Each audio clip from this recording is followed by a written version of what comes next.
Hi, and welcome back to Breaking Bread. We're here in the beautiful church of St. Cecilia's, and there seems to be a lot of treasures hidden away in this very residential neighborhood. There sure are. It's just like this church. It's a little gem hidden away somewhere where you would least expect it. Yes, it is. You know, even though this church has been here for 135 years, it is not well known. But many people have come and made this parish their home. Over the last 135 years, there have been many Polish and Italian immigrants that have come to this parish. And over the years, many Latino families have also made this parish their home. And more recently, many professionals, young professionals from Manhattan have come to this church. And what has been very appealing to them and all the people that have come to this parish is the beautiful architecture in which this church has been built. As you can see, the arches in this church give it a little bit of a Byzantine flair. And the images are just beautiful, especially the images of St. Cecilia and the Stations of the Cross, which just seem to come alive. Well, it just seems like there's a little bit of something for the old and the new people in this neighborhood. A lot like the restaurants. So why don't you check out the next place that we're going to visit and you'll see what I mean. Let's go.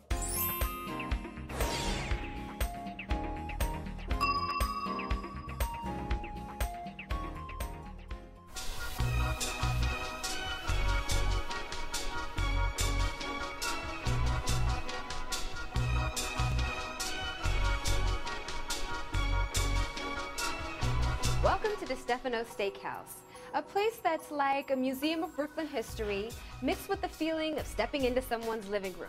And we're here to check it out.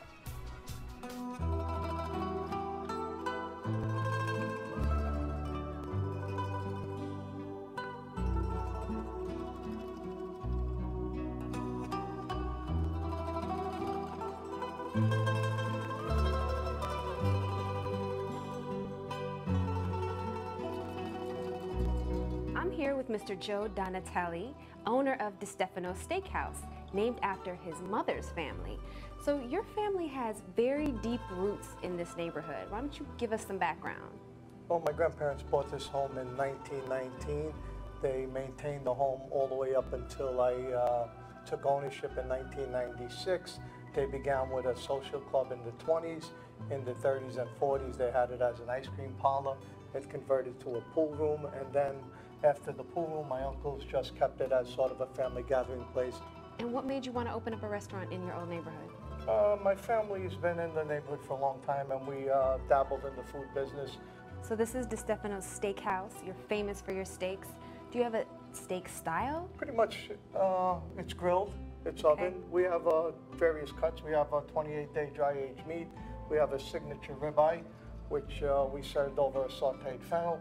A lot of what we do here is try to create a fusion between, like you said, the old and the new. Okay. And I also didn't want to lose my Italian background, so things that we serve pay homage to that. So we have pear, arugula, pancetta salad with shaved ricotta salada cheese. Our ribeye is served over a sautéed fennel, which I think is a fairly new adventure in food. We also use Fortunato's pastry shop. Fortunato's is famous in this area and in Manhattan, and he's known for various cakes and pastries, but we use their chocolate strawberry banana cake, and we also make in-house a homemade panna cotta.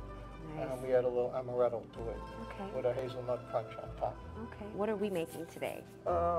We can make you crab cakes if you'd like. We could also do the mozzarella di crostino, and you can have your choice. Our filet mignon is excellent. We have a porterhouse for two, and we have, like I said, our signature ribeye over shaved fennel. Okay, so this all sounds amazing.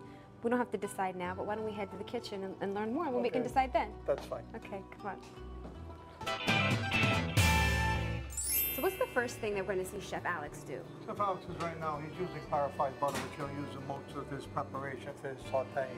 Basically, clarified butter is an unsweetened butter which we boil, which takes off all the proteins and leaving only the fat content of the butter, so it has a longer shelf life and a higher temperature resistance. Okay, nice. This is fennel, more commonly known as fenugreek to Italians.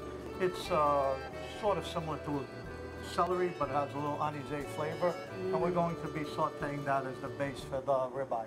So just saute that up? Gets the juices out of it, and then he'll pan-sear the ribeye in that. Put some of the juices into that ribeye. Okay. So what's the ribeye seasoned with? Is there anything put on it? Basically just salt and pepper and Okay. a little olive oil. So how would you describe ribeye as a cut of meat? It's a highly marbleized cut of meat. This is dry aged, so it adds to its tenderness. Okay. And basically, depending on what type of meat you like, there's bone in. This is an export rib. Okay. It's very tender and very juicy. Okay. And I think a lot of people realize they want to always go so lean, but if it doesn't have a little fat in it, then the meat doesn't have that tenderness to it, right?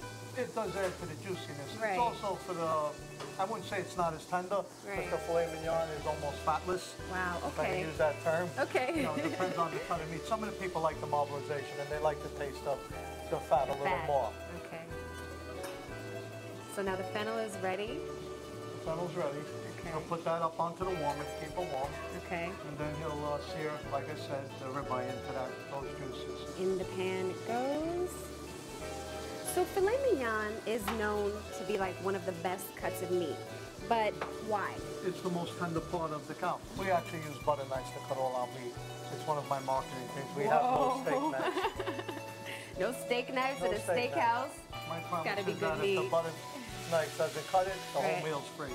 Okay, wow. So I feel like you did a lot to make sure that your ingredients are really authentic and just the highest quality. So next step, we're making the maple glazed carrots to go with the filet mignon, right? That's correct. All right, here goes Alex in a pan with, is that clarified butter also? Yes, he's sauteing them in clarified butter. To that, he'll add a blend of red wine and maple syrup. So you get a sweet, crisp effect. Tannicky. Tannicky. Next up, the filet mignon coming out of the oven. Looks perfect. And that'll be served with the maple glazed carrots. Per my request, French fries instead of garlic mashed potatoes. Basically, right now, he's just deglazing the pan. But again, with a Cabernet shallot reduction, which will create the sauce to the filet mignon. Cabernet shallot reduction This is correct. with the sauce that was already in the pan from the filet mignon. Exactly. So it's a fusion of flavors, like layers of flavors. All simple, but it'll allow the full flavor of the meat to come out. All right, carrots are beautiful.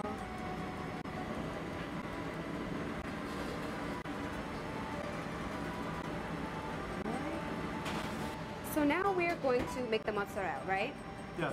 All right, how does that He's all going take to place? pan-sear the mozzarella in olive oil, Okay. and then he will take it out. He will plate it on top of mushroom duxelle, a wild mushroom duxelle, and serve it with basil cream sauce. And then they will be served on top of marinated fennel, which is marinated in chive oil, and he's also going to add a little kick, which is a chipotle aioli. Now that's a little outside of Italian. That definitely, that's part of the fusion, I would say, right? It is, like I said, so the fusion is that we serve it again on top of the shaved fennel, and instead of using a cherry pepper aioli, we use a chipotle aioli. Actually, rather than the traditional breadcrumb, we use panko. Panko, what's Japanese panko, which is a breadcrumb that's made from rice. So now he's plating it on top of the mushroom duxelle. Mushroom duxelle is just a blend of wild mushrooms that we use. We reduce, we chop them, we saute them. that? Okay. They look beautiful. And here comes the This is the basil cream sauce. basil cream sauce. Beautiful. And he'll finish it just for decoration with a little carrot.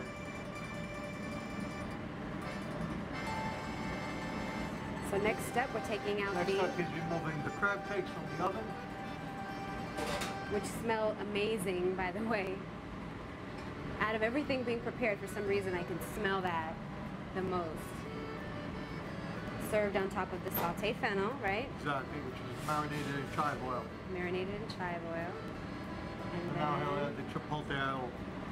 so where did you get some of these flavors with? Did you just pick stuff that you really like and found a way to incorporate it? Well, truthfully, I did a lot of reading and a lot of online research, Okay. and just foods that complement one another, and we just experimented. I talked to a lot of chefs and a lot of cooks because I'm not a cook. Okay. I'm an in-house cook, but I'm not a chef. Okay. And basically, I asked them what they thought, if things would work, and they told me they would. Okay. Some things they tweaked for me, and Right. we have a good product, an excellent product. Next, I'll be removing the filet mignon, I believe, from the oven. The ribeye at this point is finished, so just put it on top of the fennel. and the juices that were in the pan he'll serve over the top. So that's all the juices that I've combined from the meat, the fennel, and the olive oil. Wow. I bet that's just as good.